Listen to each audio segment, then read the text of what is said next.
Fala Ah, pessoal, tudo bem com vocês? Estamos aqui mais uma vez, hoje trazendo um assunto de extrema relevância para você que quer iniciar no mundo aquícola. Hoje a gente está trazendo o Maurício Pessoa, o Maurício Nogueira da Cruz Pessoa, engenheiro de pesca formado no ano 2000 na Universidade Federal Rural de Pernambuco. Trabalhou, atuou em grandes empresas aí do ramo da aquicultura, direcionado para a cassinicultura, foi a MCR. No auge do camarão, a MCR teve aí presente no setor da aquicultura, trabalhando aqui no Nordeste, intensificando as cassiniculturas. Maurício aqui, a gente tem... Maurício tem mestrado e doutorado em recurso pesqueiro, na Universidade Federal Rural de Pernambuco também, e hoje atua como diretor de desenvolvimento e ordenamento da aquicultura na Secretaria de Agricultura e Pesca, junto ao MAPA, do governo federal. Ou seja, uma pessoa de um calibre importante aqui para estar trazendo para a gente esse conhecimento, dando uma explanação melhor sobre como funciona e a importância do, da legalização do seu empreendimento. Maurício, o senhor pode falar, pode preferir suas palavras, e ao longo da conversa a gente vai discutindo e surgindo algumas perguntas para a gente poder solucionar e responder ao pessoal. Boa noite. boa noite, Neto. Boa noite, pessoal aí que vai estar assistindo depois. A gente está à disposição aqui. O arcabouço legal da aquicultura é gigante também, assim como da pesca. E muita coisa antiga, né, desatualizada. Então a gente vai falar um pouquinho do que a gente tem feito aqui dentro da secretaria para tentar melhorar, na verdade, a vida do produtor, parte da desburocratização dessas normativas necessárias. A gente fica à disposição. É importante, né? Essa parte, essa desburocratização que vem acontecendo aí, que a gente vem, o senhor vem noticiando aí para a gente, que a gente vem vendo algumas ações aí da secretaria junto com o Ministério. Agora teve a notícia também da volta da exportação do camarão brasileiro, né, para a Europa, para a Ásia, que significa aí talvez um aquecimento mais acelerado na nossa aquicultura. Maurício, alguns entraves que a gente percebe assim, produtor, que a gente vê muito do pequeno produtor que não é legalizado, que isso pode interferir junto para vocês aí da secretaria. A gente está com esses dados levantados agora recentemente, porque a gente está numa discussão grande, que é justamente a dificuldade dos nossos produtores terem acesso a crédito, né, nos bancos, então, Plano Safra e outros, Brasil, Caixa Econômica e etc. Ah, existe essa problemática. Os bancos só podem utilizar crédito, financiamento, se o produtor estiver regularizado.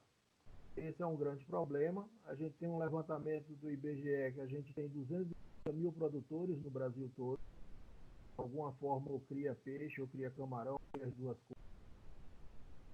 Aquícola. Desses 230 mil, existe 11.959 de 2009, que é conhecida como a Lei da Pesca, que é a lei que determina que é a agricultura, que é uma atividade pesqueira e etc.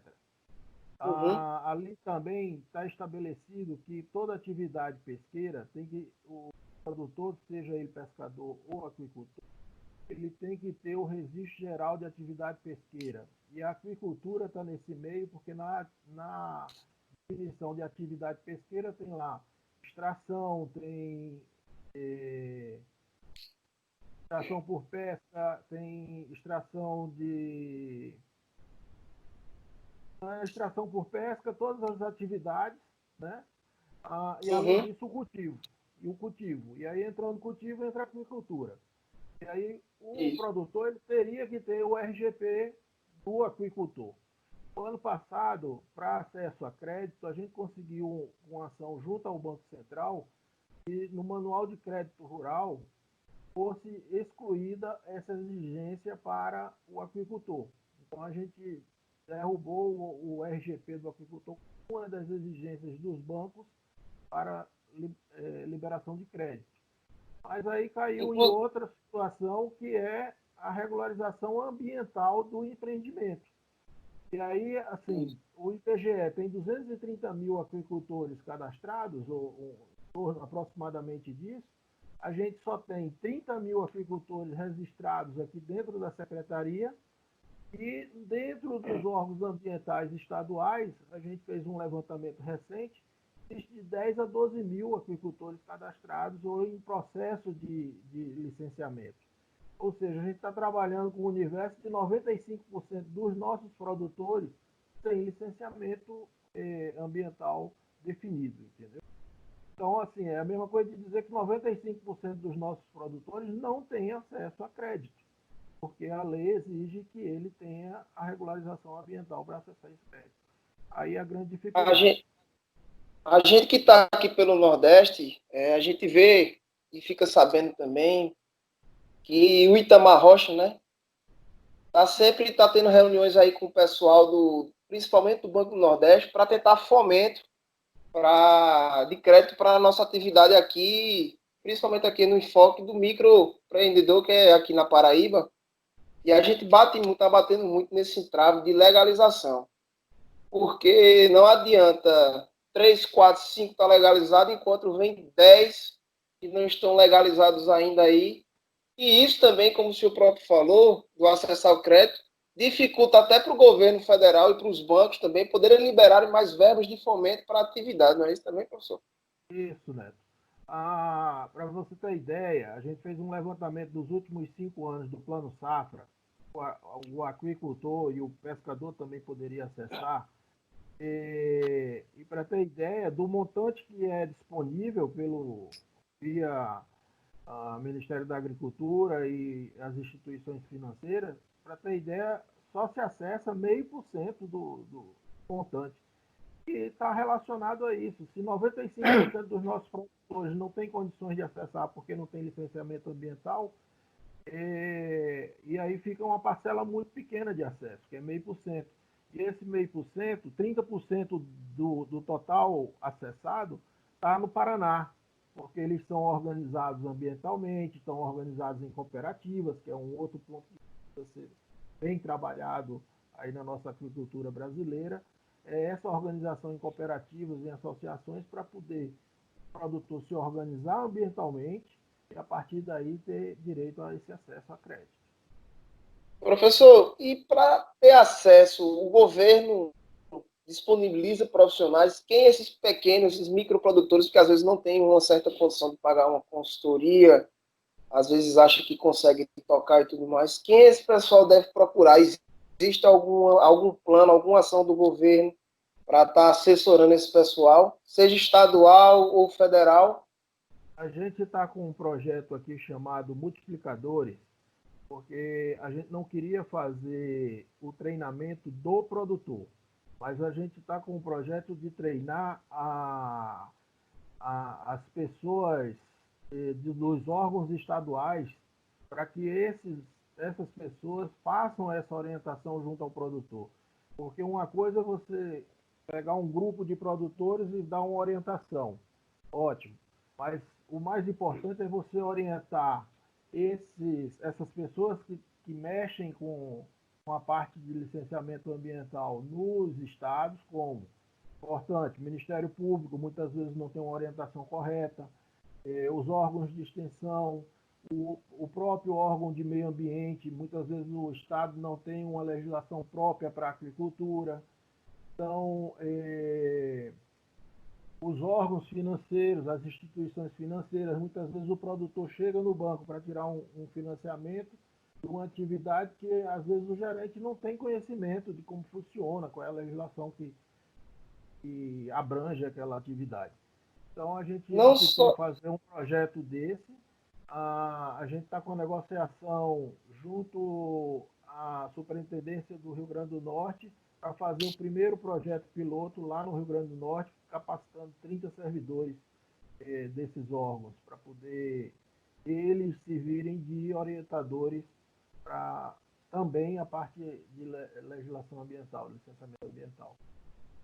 Então já fica aí, ó, para o pessoal que está com dificuldade do Rio Grande do Norte, até algumas pessoas do Rio Grande do Norte também estavam me procurando sobre licenciamento por lá.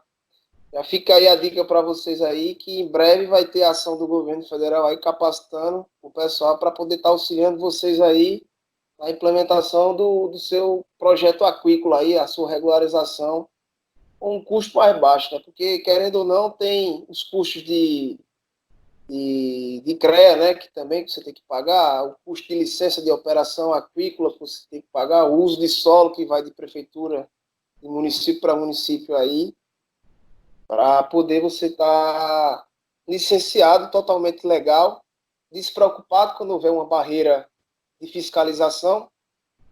E como o senhor falou, professor, estava falando sobre as leis que são um pouco, que não tem essas leis voltadas para a agricultura. O estado da Paraíba, o pessoal, o presidente da associação, que é o André Jansen, vem trabalhando forte junto com o pessoal, junto ao governo federal, junto aos órgãos ambientais de regulamentação, que é a SUDEMA e a ESA aqui no estado, para poder a atividade ser gerida e acontecer a atividade também ser implementada de uma forma que fique bom para o produtor, o produtor poder se regularizar e o Estado poder fiscalizar esse pessoal. Porque, como o senhor mesmo falou, de 230 mil aquicultores que tem, a gente só tem 30 mil regulamentados. Como é que o Estado vai auxiliar quem não, entre aspas, não existe para o Estado? É isso, Neto. É assim, 230 mil, 30 mil tem registro em dia com a Secretaria de Agricultura e Pesca, e desse total aí, só 10 a 12 mil que tem algum tipo de andamento do licenciamento. Ou já tem a licença, ou ainda está tramitando dentro dos órgãos. Existem alguns problemas aí nessa questão do licenciamento. Existe a preocupação do produtor que não tem. A gente está falando de produtores em aquicultura, desses 230 mil, a gente tem aí em torno de 90% são pequenos microprodutores, tá? 90, 95%. Então, o empreendedor que ele é médio e grande, ele tem mais esclarecimento, sabe que o empreendimento dele tem que ser licenciado e ele tem condições, muitas vezes, de pagar alguém para fazer esse trabalho ambiental. Tá? Agora, o pequeno, muitas vezes ele nem sabe. O cara tem ali 2, 3 viveiros no fundo de quintal, ele, junto com outras atividades que ele tem ali, um cultivo, uma cultura de um feijão ou de um milho, e de repente ele parte para criar um peixe, um camarão, e aí muitas vezes ele nem liga, diz, ó, acha que não precisa, né? E aí a gente tem o registro que ele existe, via IBGE, ou via o CAR, né? Que é o Cadastro Ambiental Rural, mas aqui dentro da Secretaria só 30 mil. E dentro dos órgãos ambientais só em torno de 12 mil. Então, esse é um problema, a falta de orientação e de conhecimento do próprio produtor. Outro problema, o arcabouço, a quantidade gigantesca de documentos que vão ser exigidos para ele no órgão ambiental. Então, muitas vezes, o pequeno produtor também ele não consegue entender toda aquela papelada que ele precisaria. E aí ele desiste na metade do caminho. A outra situação, ele não tem condições de pagar alguém que faça isso por ele, entendeu? E aí, se ele tivesse talvez organizado em cooperativa, aí uma cooperativa levaria a solicitação de todos para fazer esse licenciamento ambiental e aí baixaria o custo, né?